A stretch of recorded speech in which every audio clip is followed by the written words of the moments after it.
გამარჯობა ანა, მივესალმები TV პირველის მაყურებელს.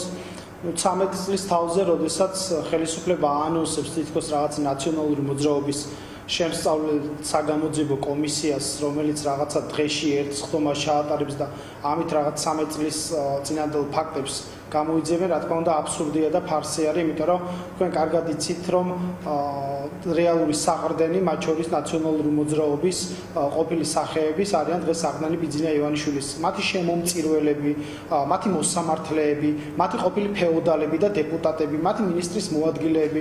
ეს არის მოცემულობა, რაც გვაქვს. იგივე მუხროვანის ამბოხების საქმესთან დაკავშირებით, მაგალითად, ახლა რასიზამი ხარებას დაიბარებენ ამ კომისიაზე და ქალბატონი წულუკიანი ხარებას დაუსვამს შეკითხვებს. ან ციხისბუნტის საქმეზე გივი მიქანაძეს დაიბარებენ, მაინტერესებს უბრალოდ. ან გირგულიანის საქმეზე მურუსიძეს დაიბარებენ, ან ბექაუდიშარიას, რომელიც ნაცმოძრაობის შემომწირველი იყო 2012 წელს, როდესაც სიკვდილ სიცოცხლისთვის იბრძოდნენ ადამიანები. ან იგივე მათი მინისტრი დათო სონღულაშვილი. ამ ადამიანებს დაიბარებენ და შეეკითხებიან, რა ხდებოდა, რა რეჟიმს ეხსახურებოდნენ. ეს ხო ფარსია თავიდან ბოლომდე. რაც შეეხება კონკრეტულად დღევანდელ სხდომას, არ შეიძლება შენს პოლიტიკურ ინტერესებს ისე იმგვარად ალაგებდე, რომ სახელმწიფოებრივ ინტერესებს და სახელმწიფოს რეპუტაციას ბღალავდე შენი კონკრეტული ქმედებებით. ეს არის მოცემულობა. საერთაშორისო სამართლებრივ დონეზე, მათ შორის სახელმწიფოთა შორისი დაავებით, საერთაშორისო სასამართლოების მიერ ადამიანის უფლებათა ევროპულ სასამართლოში და ჰააგის სასამართლოში დადასტურებულია ომთან დაკავშირებული გარემოებები. შეუძლებელია შენი ქვეყნის ტერიტორიაზე დაიწყო სამხედრო მოქმედებები ოკუპანტი ქვეყნის წინააღმდეგ, მაშინ მოცემულობა გვაქვს. ფაქტი რომ ოკუპირებული არის ეს ქვეყანა, ხო? ამ ქვეყნის ტერიტორია უამრავი ადამიანი სახლკარიდან გამოყარეს, უამრავი ადამიანი მოკლეს. ანწუხელიძის ქვეყანაში როგორ შეიძლება მსგავსი ტიპის კომისიები იქნებოდეს? სიმართლე რომ გითხრა, შტაბ-შტაბებამ რჩება იმ კითხვების ფორმულირებით, როგორც სვამდნენ ეს ადამიანები ამ კომისიის ხდომაზე ამ კითხვებს, რომ აი დუმაში შეიძლება დაესვა რუსეთის ფედერაციის საკანონმდებლო ორგანოს წევრს ესეთი ტიპის შეკითხვები. როგორ შეიძლება? რას აკეთებენ ეს ადამიანები? აი ღია ჭრილობას, აი რომელიც დახურვასაც ვცდილობთ და ვცდილობთ რაღაცა გადაუდგათ მშვიდობისკენ ნაბიჯები, ისევ ხსნიან და მარილს აყრიან და ჯიჯგნიან, ხო? აი ეს არის მოცემულობა, რაც გვაქვს. როგორ არ ცხვენიათ? მე შემრცხვებოდა პერსონალურად, როდესაც იუსტიციის მინისტრი, რომელიც წარმოადგენდა სახელმწიფოთა შორის დავებში საკუთარ სახელმწიფოს, მათ შორის სტრასბურგში, ჰააგაში, დღეს დგას და ესეთი ურცხვი, უტიფარი ფორმულირებებით სვამს შეკითხვებს. როგორ შეიძლება ესეთი ტიპის დისკუსიის გახსნა იმ ფაქტებთან დაკავშირებით, რომელიც არის საყოველთაო დადგენილი, ეს არის პრეიუდიციული ფაქტები, საერთაშორისო სამართლის დონეზე დადგენილი ფაქტები და ამის რევიზიას როგორ შეიძლება საკუთარი სახელმწიფო წინააღმდეგ აკეთებდეს შენ? ეს არის ზუსტად მოღალატეობრივი აქტი, საკუთარი სახელმწიფო წინააღმდეგ. აი ამ სურათს ამაზე უარეს ვერა ვერ გააკეთებია. ამ სურათს ახლა ოცნება ისევ წინასაარჩევნო ტყიდის, იმიტომ რომ სულ არჩევნები არის ამ ქვეყანაში, ხო? ანუ ეს არის მთავარი მიზანი. აი სწორედ ეს არის ჩემი მთავარი კითხვა, სხვათა შორის არა იმ ფაქტების შეფასება და იმ საკითხების, რაც განიხილება, არამედ რისთვის იყენებს ამ ყველაფერს და აი ამაზე რა ტიპის პასუხი არის საჭირო ოპოზიციური პოლიტიკური ჯგუფების მხრიდან და რა არის სწორი რეაგირება, ხო? დატოვო უპასუხოთ, რაღაცას ნაწილზე უპასუხო, არ მისცეს საშუალება რომ გამოიყენოს პროპაგანდისთვის, თუნდაც საკუთარი ქვეყნის დაზიანების ხარჯზე და ინტერესის დაზიანების ხარჯზე, თუ აი რა უნდა გააკეთო, ხო? ისე მოდი აი არჩევნების კონტექსტზე გავითვალისწინოთ, იმიტომ რომ ახალი არჩევნების ჩანიშვნა არის მიმდინარე მოთხოვნა, ხო? ოპოზიციური პოლიტიკური სპექტრის, საზოგადოების კრიტიკული, ქვეყნის კრიტიკულად განწყობილი საზოგადოების და ამიტომაც თქვათ აი რას აკეთებს ოცნება? ჩვეულებრივად წინასაარჩევნო პროცესში მონაწილეობს და ამით რას ეუბნება საზოგადოებას? რეალურად ეხლა ზუსტად აი ქურგში გახვეული, მგლის ქურგში გახვეული ოცნება დღეს ახლა ისევ მანტიას იგებს რაღაც თითქოს ნაციონალურ მოძრაობასთან მებრძოლი ხატის რაღაცა შექმნას ცდილობს და ისევ 13 წლის თავზე თითქოს ამარცხებენ იმ ნაციონალურ მოძრაობას, რომლის მთავარ ავანგარდში იყვნენ მოსამართლეები, ის ადამიანები, რომლებიც დღეს ბიძინა ივანიშვილის პირადი ქვეშევრდომები არიან. პერსონალურად ის მინისტრები, ის დეპუტატები, რომლებიც პირდაპირ ფორმით პორტირებული ყავს, მათ შორის ის ძალოვანი სტრუქტურის წარმომადგენლები, რომლებიც დღეს არიან ბიძინას სამსახურში და პირდაპირ ფორმით ნიღაბ ჩამოცმულებით ძალადობენ საკუთარ ახალგაზრდებზე. ყველა შეკითხვას, რა თქმა უნდა, პასუხი უნდა გაეცეს. ყველა კითხვას უნდა გაეცეს პასუხი, მაგრამ ეს არის პოლიტიკური ფარსი, რომელსაც გვთავაზობს, ხო? თითქოს ახლა რას გააკეთებენ? ჰაჰა, ბოლო-ბოლო დასკვნა დადო რამდენიმე სხდომის შემდეგ ნაცნობრაობაზე არის ლაპარაკი. იმიტომ რომ ოცნება ღიად ამბობს, რომ მისი მიზანია საერთო ქვაბში ჩახარშოს ყველა კოლექტიურ ნაცმოძრაობაზე ახლა იმდენი თქმულა, რომ აი რაღაცა ფორმით შეიძლება თქვენს დაგიკავშირონ რაღაც საკითხი, ახლა ერთ-ერთი პირველი არ ვიცი ოცნების ფანტაზია სადამდე შეიძლება წავიდეს. თეორიულად ბინძურთავებში შეიძლება მოიხარშოს ყველაფერი სამიზნეთ არის გამოცხადებული, რომ საერთო კოლექტიური ნაცმოძრაობის ქვაბში მოიხარშოს ყველა ოპოზიციური პოლიტიკური ჯგუფი, 4 ჯგუფზეა საუბარი. აქედან გამომდინარე, ალბათ ყველაფერს შეიძლება დაელოდოს ადამიანი, მაგრამ ეხლა ხაზარაძის და ჯაფარიძის გამოძახება ერთ-ერთ პირველ რესპონდენტებად, ნუ ესეც კონკრეტულ საკითხზე მიუთითებს, ხო აქ ხომ გამოსაკითხი პირი შემთხვევით არ არის შერჩეული. უყურეთ ანა, უბრალოდ ჩვენთან მიმართებით ბუნებრივად ვერ მოხდება 2012 წლამდე არც ბიზნესში ვიყავით, არც პოლიტიკაში ვიყავით, ხელისუფლებაში რასთან დაკავშირებით უნდა დამიბარონ. მე უბრალოდ ამ ჩვენი პოლიტიკური გუნდის რომლებია თეორიულად შესაძლებელია 1000 სიბინძურე შეიძლება მოიფიქრონ და მოგატმასწრონ, მაგრამ არც ვამბობ ამას ვიძახ თეორიულ დაშვებას უშე, მაგრამ ეს ხო ბუნებრივია და ხელოვნური და სიგიჟე იქნება და ამას ყველა ხედავს ხო ამ ბოლო დღეების განმავლობაში ყველამ დაინახა ეს ხელოვნური მცდელობები, ანუ აი ესეთი უსუსური მცდელობები, მაგრამ მე რისი ხაზგასმა მინდა ანა და რისი თქმა მინდა, ხო რეალური მიზანი ამ ადამიანების რაღაც ობიექტური ჭეშმარიტების დადგენა კი არ არის. ეს ადამიანები აი ამ ჭრილობებს კიდევ ხსნიან, იარებს ხსნიან და ის რეჟიმი მაგალითად გირგულიანი საქმე მაინტერესებს ერთი მისი ოჯახის რომელი წევრი უნდა დაიბარონ რა მორალით, რა სინდისით და რაზე უნდა ესაუბრონ, რომ მურუსიძე არის უადოდ არჩეული მოსამართლე სააპელაციო სასამართლოში და იუსტიციის უმაღლესი საბჭოს მდივანი, რომელმაც მთელი სამართლებრივი სისტემა მართლმსაჯულების დააკომპლექტა თვითონ მიხეილ ჩინჩალაძესთან ერთად. ან რა უნდა ელაპარაკონ, რომ ხარება არის მარბიელი რაზმების მეთაური, ან ციხის ბუნტის შედეგად გარდაცვლილი ადამიანების ოჯახის წევრებს რა უნდა ელაპარაკონ, რომ გივი მიქანაძე არის ჩვენი სახე, ან ყოფილი ადვოკატები, რომლებიც ძალიან კარგად თანამშრომლობენ კონსტიტუციური უსაფრთხოების დეპარტამენტთან, დღეს ჩვენი უმრავლესობის ლიდერია თუ აი ესეთი ტიპის ადამიანი რა უნდა ესაუბრონ, ამიტომ ეს არის თავიდან ბოლომდე ფარსი და ამიტომ ჩვენს მოქალაქეებს მინდა მივმართო, ესენი თავად არიან განსხეულებული ნაციონალური მოძრაობა, რაც იყო 2012 წელს. ეს არის ამათ ნიღაბი ჩამოხსნილი აქვს უკვე თავიდან ბოლომდე. ესენი არიან ზუსტად იმ რეჟიმის ნარჩენები, რომლებიც 2012 წელს ამ ქვეყანამ ეგონა ყოველ შემთხვევაში და მეც მეგონა და მჯეროდა რომ წასულს ჩავაბარეთ, მაგრამ როგორც ჩანს ყველა რეჟიმი ერთსა და იმავე გზას გადის ზუსტად. ამ ძიმე გზას გავდივართ ეხლაც და მე აბსოლუტურად დარწმუნებული ვარ, რომ ყველაფერს დაერქმევა თავის სახელი, მაგრამ ერთი ინფორმაცია სიბინძურეშიც კი განსაკუთრებული სიბინძურია საკუთარი ქვეყანას აბრალებდა ომის დაწყებას. ეს არის იმაზე დიდი დანაშაული, ვიდრე წარმოუდგენია ვინმეს ოდესმე ჩაედინოს. ეს არის იმაზე დიდი უბედურება, ამიტომ ასეთი ტიპის საქმეებთან, აი ესეთი ტიპის დამოკიდებულება, რა თქმა უნდა, არის მოღალატეობრივი. კარგი, ერთი ინფორმაცია მინდა რომ მაყურებელს მივაწოდო თქვენთან საუბრის პარალელურად, ბერდია.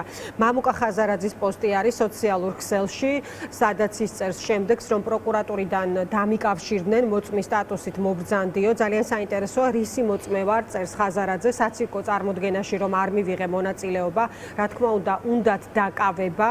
მზად ვარ მაგისტრ მოსამართლესთან ნებისმიერ დროს მოვიდე. კიდევ ერთხელ ვამბობ, გამიზნულად და სრული გააზრებით არ მივედი არაღიარებულ პარლამენტში, გაურკვეველ კომისიაზე, თუმცა მიუხედავად იმისა, რომ სასამართლოს ბიძინას მურუსიძე მართავს, მზად ვარ ამ სასამართლოში კი გავარჩიოთ ნებისმიერი ამბავი, რომელიც გაინტერესებთ. ეს არის ხაზარაძის სტატუსი სოციალურ ქსელში, სადაც ის საუბრობს იმის შესახებ, რომ დაბარებულია პროკურატურაში, უნდათ მისი დაკავება, ასეთია მისი სტატუსი და მზად არის რომ მაგისტრ მოსამართლეს დაელაპარაკოს და იქ უპასუხოს კითხვებს. კარგით, რა სიტყვით, აი ესე ვითარდება მოვლენები, ხო? და ესეც კონკრეტული დასკვნის საფუძველია. ხო, რა თქმა უნდა, ბატონი ხაზარაძის და ჯაფარიძის გადასაწყვეტი იყო, რა თქმა უნდა, ამ კომისიაზე მივიდოდნენ თუ არა. ნუ რეალურად იმ პირობებში, როდესაც დამოუკიდებელი საგამოძიებო უწყებები არ არის, რაღაცა განსაკუთრებული ობიექტურობის მოლოდინი არ უნდა გქონდეს, მაგრამ მე მაინც გამოვიცხავ, რომ რაღაცა დაკავებამდე მივა ეს პროცესი, ალბათ უნდა რაღაცა მართლმსაჯულების განხორციელების რაღაცა სურათი შექმნან, თითქოს რაღაცა ანუ დაკიდონ ეს საქმე დაკიდონ. ბევრი ვერსია შეიძლება არსებობდეს, ბრალის აყენების, გირაოს შეფარდების, ან ჯარიმის დაკისრების მერე განაჩენის დროს. ანუ თეორიულად პატიმრობისაც, მაგრამ ანუ მე არ მგონია რომ ეხა ამ ზომამდე ან ყველაფერი არის მოსალოდნელი იმ ჯგუფისგან, რა თქმა უნდა, რომელიც ეხა ხელისუფლებას მართავს, მაგრამ ესეთი სცენარის განვითარებას მე უფრო არ ველოდები სიმართლე რო გითხრათ, მაგრამ ეს არის რა თქმა უნდა იყო თავად ბატონი ხაზარაძის გადასაწყვეტი და ჯაფარიძის ამ კომისიის ხდომაში მიიღებდნენ თუ არა მონაწილეობას, მაგრამ თეორიულად ეხა მე თუ მეკითხებით უნდა მისულიყვნენ თუ არა ეს ამის თქმა ძალიან რთულია, თუმცა მე თეორიულად რო დავებარებინეთ, მე მივიდოდი და პასუხს გავცემდი და იქვე ვამხელდი ჩემს სიმართლეში პირობითად ამ კომისიის წევრებს, თუმცა ამასთან დაკავშირებით სხვადასხვა მოსაზრება არსებობს, რა თქმა უნდა. კომისიაზე მიხვიდოდით და იქ უპასუხებდით ყველა კითხვას, რაც იქნებოდა დასმული, ეს თქვენი პოლიტიკური ჯგუფის პოზიცია არის ამ კონკრეტულ საკითხთან დაკავშირებით? ხო, ნუ მე ვერ ვიტყვი, იმიტომ რომ თვითონ წვეთს პოლიტიკურ სამართლებრივად ადამიანი მივიდეს თუ არ მივიდეს, მაგრამ მე როგორც ერთ ადამიანს თუ რიგიც მეკითხებით, ესე გავაკეთებ. ხო, ანუ აქედან რა დასკვნის გამოტანა შეიძლება რომ თქვენ კატეგორიულად არ იზიარებთ, მათ შორის ჩვენ საკმაოდ მკაფიო შეფასებები ვნახეთ, ხო, იმ ადამიანებთან დაკავშირებით, ვინც მივიდა და მკაცრი, იგივე გვარამია, რომელიც წერს, რომ წულუკიანის კომისიაზე მისული ნებისმიერი პირი არის ივანიშვილის რეჟიმის მოკავშირე და არანაირი გამправებელი ბოდიალი ამას არ უშველის წერტილია. გვარამია ზუსტად ასეთი წარმატებით გვიმტკიცებდა, რომ გრიგოლ ვაშაძის არჩევა იყო პატრიოტიზმი და სალომე ზურაბიშვილის ამ ქვეყნის ღალატი და დღეს ეს ადამიანი თავჩარგული არის სილაში, გაუჩინარებული და იქიდან სხვა მესიჯებს აჟღერებს. ამიტომ გვარამია რას ლაქლაქებს, ეს შეიძლება შეიცვალოს 2-3 წლის შემდეგ სხვანაირად. ამიტომ მისი აზრი არანაირ პოლიტიკურ საკითხთან დაკავშირებით არ მაინტერესებს, იმიტომ რომ შეუცვლია 1000-ჯერ და ალბათ კიდე შეიცვლის 1000-ჯერ. კარგი, გასაგებია თქვენი მოსაზრება იმასთან დაკავშირებით, რომ თქვენ მიხვიდოდით სხვის ასხვების ადგილზე და უპასუხებდით არსებულ კითხვას, ასეთ შემთხვევაში. მე არ ვიცი, მათ მდგომარეობაში არ ვარ, ამიტომ შეიძლება არასწორიც იყოს ეს, მაგრამ მე ჩემი აღქმა გითხარი და ჩემი გადმოსახედიდან თავად ბატონი ხაზარაძის და ჯაფარიძის გადასაწყვეტია. ეს არ არის კავშირი, ეს თქვენი პოლიტიკური გუნდისთვის არ არის ლეგიტიმაცია, ლეგიტიმაცია საკითხთან დაკავშირებული, ანუ ამ ჭრილში არ უყურებთ ამ საკითხს. პარლამენტის მიერ მიღებული კანონები, რომელიც რეპრესიულია და არალეგიტიმური პარლამენტის მიერ მიღებული კანონები. ამ კანონებით რო ადამიანებს ასამართლებენ, სასამართლოში რომ მიდიან ეს ადამიანები, მე არ გეუბნებით რომ ასიანი ისე უნდა ფიქრობდეთ. მე გეკითხები თქვენ პოზიციაზე. არ არის რა თქმა უნდა პოზიციაზე და რითია გამყარებული. მე არგუმენტი მოგიხვანეთ. კი, მესმის. აი მარტივად გითხარით. მარტივად გითხარით, კანონი, რომელიც მიიღო მაგალითად არალეგიტიმურია პარლამენტმა, ამის საფუძველზე რომ ადამიანებს ასამართლებენ და ადამიანები მიდიან სასამართლოში, ესე იგი რა ლეგიტიმაციას აძლევენ ამ პროცესს, ხო არ არის ესე. ხო აბსურდია ხა ამ ყველაფრამდე დაყვანა, ამ ყველაფრის კომისიაში მიხვედი თუ არ მიხვედი, ამით რაღაცა ლეგიტიმაცია მიეცი. ხო, ნუ მურუსიძის სასამართლოზე ხო ამბობს ეს ადამიანი, რომ მივალ და გავცემ პასუხებს შეკითხვებს, ხო ეს ხო ლეგიტიმაცია არ არის და აღიარება ამ სასამართლოში, რომელიც ჯიბეში უდევს მაგალითად ივანიშვილს, ხო? ხო არ არის ეს აღიარება, ამიტომ მე ვფიქრობ, ასე დაწვრილმანება არ შეიძლება ამ საკითხის კომისიაზე ვინ მივიდა და ვინ არ მივიდა. ეს დაწვრილმანებად არის აღქმული თქვენი მხრიდან. საინტერესოა ამ საკითხზეც ვხედავ, რომ არის განსხვავებული პოზიცია. საარჩევნო ჭრილში გასაგებია, ბერდია, მიღებულია თქვენი პასუხი თუ ესეთი ფორმულირება სწორია. ბერდია, საარჩევნო ჭრილზე კითხეთ თქვენ და არ ვიცი თუ მიპასუხეთ ამ ნაწილზე. შემდეგ ხაზარაძის შესახებ მივაწოდეთ მაყურებელს ინფორმაცია, რომ ის დაბარებულია გამოკითხვაზე და მზად არის, რომ მაგის მოსამართლეს უპასუხოს. აი, ამ ჭრილზე რისი თქმა შეგიძლიათ კონკრეტულად.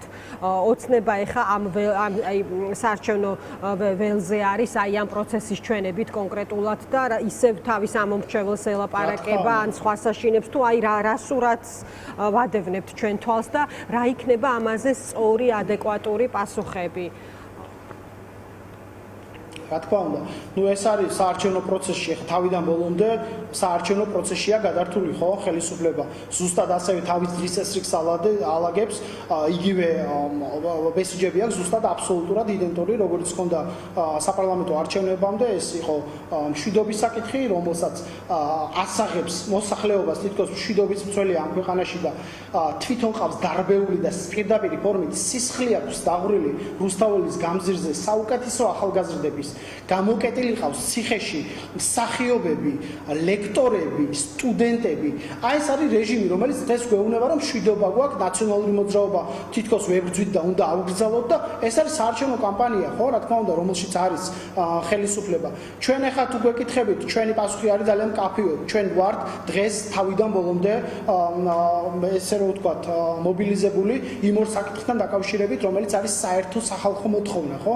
ეს არის დაუყოვნებლივ რეჟიმის ტყვეების გათავისუფლება, რომელიც აი ესე პირდაპირ სამხედრო ტყვეებივით ყავს რაღაც საკონცენტრაციო ბანაკებში დამწყვდეული ივანიშვილს და მეორე, რა თქმა უნდა, ახალი არჩევნები, რომელიც არის პოლიტიკური კრიზისის ამ ქვეყანაში განმუხტვის ერთადერთი შესაძლებლობა. სხვა შემთხვევაში ბუნებრივად ვერ განიმუხტება ეს მდგომარეობა, რაც არის. დღესაც ამ სასანქციო რეჟიმი ისევ გაგრძელდება. ოღონდ ეს სასანქციო რეჟიმი, როგორც თვითონ ოცნება უკავშირებს თითქოს რაღაც სახელმწიფო წინააღმდეგ წესდება ეს სანქციები, ანუ მშვიდობისთვის ჯიან თითქოს ამ ადამიანებს, არა მეგობრებო. თქვენ ისჯებით იმისთვის, რომ საკუთარ მოქალაქეების ზღვრით რუსთაველის გამზირზე. ისჯებით იმისთვის, რომ პარავთ საკუთარ მოქალაქეებს ევროპულ მომავალს. ხო, ეს ის საკითხია, რომლის აღიარებას ის საკითხია, რაზეც აი საერთოდ არაფერს არ ასხივებს ქართული ოცნება, ხო, ბერდია. ანუ რა იქნებოდა პასუხი, რომ ერთ საქმეზე ერთი ადამიანი გვენახა იდენტიფიცირებული ან გამოძიების მსვლელობა, ან ამ საკითხზე ანგარიშვალდებულება, ან ინფორმაციის მოწოდება, აი ნულოვანი რეაგირება ასეთ მზნობიარე საკითხზე. რეპრესია ერთ მხარეს არის რეპრესიები და მისი მსხვერპლები და მეორე მხარეს არის მოძალადეები რეალური, რომელიც ერთი ადამიანის იდენტიფიცირება, აი ფორმალურად მაინც ხო შეიძლებოდა, ერთი ადამიანის იდენტიფიცირება ვერ მოხდა იმ პირობებში, როდესაც მთელი რუსთაველის გამზირი არის კამერებით გადაჭრილებული. მაშინ, როდესაც თქვენმა ტელეარხმა მათ შორის თავდამსხმელები დააიდენტიფიცირა. არ მოხდა იდენტიფიცირება, იმიტომ რომ ახალი ტექნოლოგიების გამოყენებით ეხლა, როდესაც გამოიჩინა ხელისუფლებამ ასეთი დაჟინებული ინტერესი, ხელში რა უჭირავს ადამიანს ფურცელი და იქ რა წერია, იმის გარჩევაც შესაძლებელია ისეთი კამერები აქვს დამონტაჟებული, ხო? და ესეც რეპრესიის მექანიზმიაო, ამის შესახებ საუბრობენ სამოქალაქო სექტორის წარმომადგენლები. მადლობა, ბერდია, დაგემშვიდობები.